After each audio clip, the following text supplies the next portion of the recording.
the order, there's going to be an overview on top, and now I'm just going to start at the top of this right now. Okay, so the perm's going to come at like number like 8 or whatever. The bottom, yeah. Yeah, he's not going to follow that order.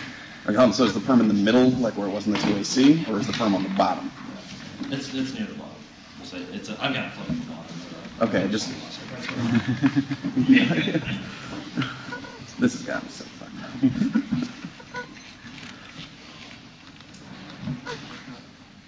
Three easy reasons working in the debate. The ace of points is durable fiat. They would only do nothing under world alternative. They conceded that doing nothing was the text of their alternative that they would defend it. This is devastating. We're the only people reading a piece of evidence of what constitutes doing nothing. Our evidence makes a distinction that when you wait a round, it is not doing something, it is waiting. They should take an English class. The piece of point is the specificity debate. We've conceded that you should prefer the specificity of evidence. If this were a politics debate and we had 8 cards saying TPA will pass now, and they had 1 trade issues are unlikely to pass card, this would be a crush for us as it is now in regards to the environment. We literally have an entire 9-minute 1AC that indicates multiple reasons we solve the environment. He has a single restoration parenthesis, restorative approach to the environment will ultimately fail. They concede a litany of reasons why the Clean Air Act can ultimately provide the environment because it stops air pollution that will eventually lead to ozone destruction, the impact of extinction breaker explain this. Our Clean Water Act advantage indicates that we solve for managerism in relationship to water purified or water spillover that would eventually also collapse the environment. And they concede the Endangered Species Act indicates it has a 98% rate of species effectiveness, which proves that we would have a short-term solvency. They say that short-term solvency doesn't eventually matter because of long-term solvency, but our evidence indicates it would be a permanent barrier. And in a world where you only prefer the specificity of our evidence to solve, see some point is management is just good. The quality of our evidence on this question is phenomenal. If you were looking for sites to answer the management, you came to the right debate. They've also conceded that in the interim period of waiting,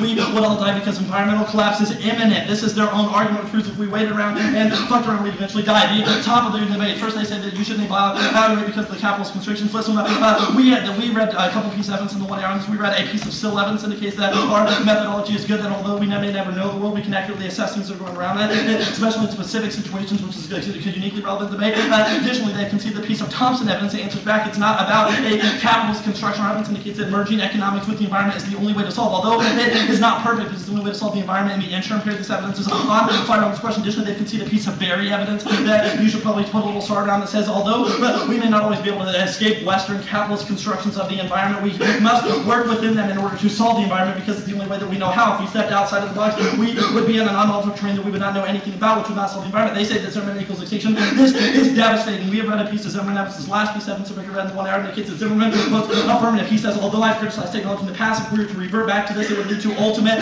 destruction. The negative author concludes in front of this debate is getting a little out of control. Them reading a piece of evidence and us reading the affirmative conclusion from it. The fiat debate, they say that doing nothing is waiting. This was answered the overview. We have a piece of evidence that makes that distinction. Even if their evidence indicates that doing nothing would eventually mean we should lead around waiting, that's not what the text of their alternative does. And since we have a piece of evidence that indicates that waiting would not be doing nothing, that means that's not what their alternative does. They literally do not have a single piece of solvency evidence that indicates that if we did nothing, it would solve. They say that's not what the alternative does to solve this, and they've also conceded this was a voting issue here for shifting around what the alternative do, which proves that you should give us some leeway here. This was the Fergon evidence that was on that question. Now, they say ontology enforced political action. They also dropped a piece of Graham evidence that took Ricker about a minute to read this evidence on fire indicates that whenever we have a purely ontological closely, we ignore the damning environmental destruction that's all around us because we're always focused on how our knowledge was created. This evidence indicates that makes things like environmental destruction and war inevitable because we're too ontologically focused to eventually go learn how to change it in the world. Additionally, they say that they have more recent Luke evidence. Listen, we have 2 pieces of Luke evidence indicate that their alternative would eventually fail because it's just an individual action, or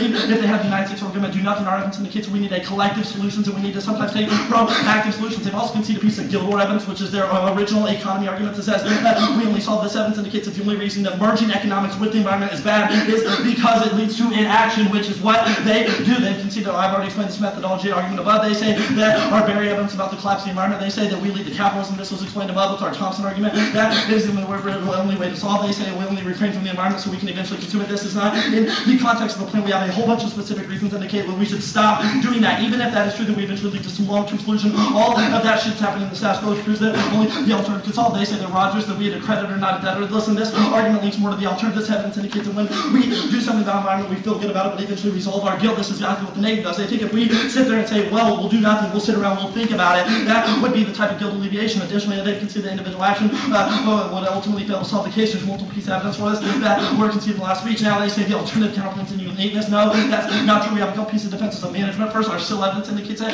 time managerialism leads to extinction. This evidence indicates that there's been a whole bunch of fucked up management stuff that has happened in the past. In order to reverse it, we would necessarily have to intervene again. They are essentialized management. Not all management is bad. Some management is bad, which is what the alternative plan would reverse. It also conceded a piece of Lewis evidence indicates that their alternative would ultimately fail because it fractures political coalitions that are necessary to solve. Our evidence indicates that their disdain of a concrete solution is the only way to solve the environment. It's also substituted by a piece of Berliner evidence that was extended that indicates that intrusion in the environment is the only way to solve destruction. This evidence indicates that it is not the environment that poses the biggest threat, but people telling us to get out of the environment. They've also conceded a piece of Lyons evidence that was extended that says that we can solve that their old management arguments do not take into account new management. If we're talking about newness of evidence, we have a piece of Lyons evidence from 2007 that indicates there's new forms of technology that allows them to better manage the environment, which proves that it is just better for it. They say that MNCs will be preserved by the affirmative. This isn't true because they do not solve all MCs. This was talked about in the multiple actor fiat argument where they say, well, it's Blake and Connor. Even if he prevents Blake, Connor, and the United States federal government, they would not solve it outwhere. They have conceded our Tobin evidence indicates that we are a global model for the United States, which means they literally do not solve the rest of the world because the rest of the world will not adopt their alternative. Only the plan would be able to solve this. We will also extend across our Bauman evidence indicates that interventions have. Well, this evidence is on fire that says if we do nothing, it is impossible in the context of the environment because we are so intertwined in it, we would have to do something. You should prefer this evidence because it is the only evidence in the context of the environment that analyzes it. They say predictions fail in bureaucracy. This isn't true. Our Kurosawa evidence indicates that if we have a concern for the future, we learn to deal with the future because we can adequately assess what type of war impacts are bad. They say there's Zimmerman evidence. Their Zimmerman evidence eventually goes out. They say the ecosystem is a creation we would not be able to solve. This isn't true. All of our evidence about eco-utopian thinking all answers the same way.